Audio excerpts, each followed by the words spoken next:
শিশুদের মাঝে ফেরেশতা থাকলেও তার কাজকর্ম ও কথাবার্তা দেখে মনে হতো তার ভেতরে বোধহয় থাকে। দেখতে আন্ডা বাচ্চা হলেও বাপ মায়ের বয়সী মানুষদের সঙ্গে এমনভাবে কথা বলতো যে মনে হতো ডান্ডামারি। কখনো কেন্দ্রে দিতে চাইতো, আবার কখনো ইতরে পাকাদের মতো উপদেশ দিয়ে গায়ে জ্বালা ধরিয়ে দিত।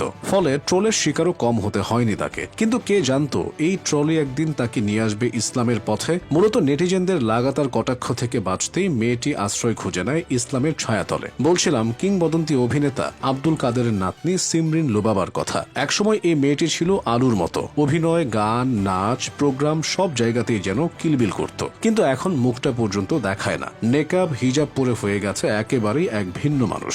অল্প বয়সে তার এই পরিবর্তন অবাক করেছে গোটা দেশের মানুষকে। আর এ কারণেই একসময় তার পোস্টের মন্তব্যের ঘরে অসংখ্য গালাগাল, ট্রোল গিজগিজ করলেও এখন সেখানে দেখা যায় সুবহানাল্লাহ, মাশাল্লাহ ও আলহামদুলিল্লাহর মতো প্রশংসাসূচক সব শব্দ ও বাক্য। আল্লাহ কখন কাকে হেদায়েত দেন তা বলা মুশকিল। সিমরিন লুবাবার এই পরিবর্তন প্রায় বছর খানেক। সম্প্রতি এসেছে আনুষ্ঠানিক ঘোষণা। ধর্মের পথে চলতে মিডিয়া ছেড়ে দিয়েছেন লুবাবা। কঠোরভাবে মেনে চলছে পর্দা প্রথা, এমনকি মুখ ঢেকেছে নেকাবের আড়ালে। গণমাধ্যমকে এই তথ্যটি দিয়েছেন তার মা জাহিদা ইসলাম জেমি। তার দাবি লুবাবার নিজেরই উপলব্ধি হয়েছে সেই আর মিডিয়ায় কাজ করবে না, মুখ দেখাবে না, তাই নেকাব পড়া শুরু করেছে। এই অবস্থায় তো মিডিয়ায় কাজ করা যায় না।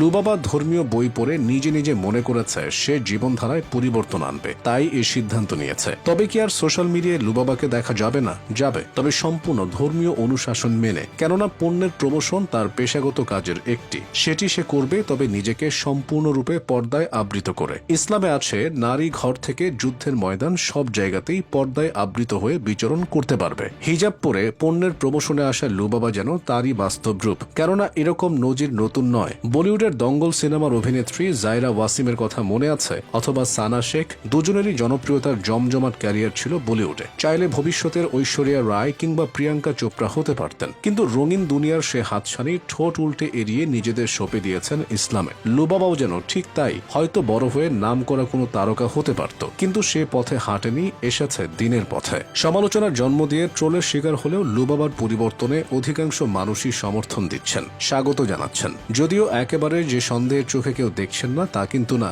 নেটিজেনদের একটি অংশ মনে করছেন এগুলো কিছুই না, শুধু দৃষ্টি আকর্ষণের ফন্দি। কেননা ধর্মের নামে মানুষ আলকাতরাও লুফে নেয়। তবে লুবাবার ক্ষেত্রে কেউ কেউ এরকম মনে করলেও অনেকেই তাকে সমর্থন দিচ্ছেন। কেননা তারা মনে করছেন লুবাবার বোধোদয় হয়েছে। যদি তাই হয় তবে ইসলামের আলোয় আলোকিত হোক লুবাবার জীবন। মানুষকে আলোর পথে আনতে তার চেষ্টা অব্যাহত থাকুক। লুবাবার বদলে যাওয়া জীবনযাত্রা ইতিমধ্যেই প্রভাব ফেলেছে তার পরিচিতজন এবং বন্ধুদের মাঝে। সহপাঠী স্বজনদের অনেকেই তার ধর্মীয় রীতিনীতি মেনে চলা পোশাক আশাক দেখে সন্তুষ্টি প্রকাশ করেছেন। ইসলাম যে ব্যক্তিকে সম্মানিত করে লুবাবা যেন তারই প্রমাণ। কেননা একটা সময় সে গণহারে সমালোচিত হতো। নেটিজেনরা তাকে কটাক্ষ করত, এমন কোনো ভাষা নেই যা প্রয়োগ করত না। অথচ তাদের সবার চোখে লুবাবা এখন একটি আদর্শের নাম।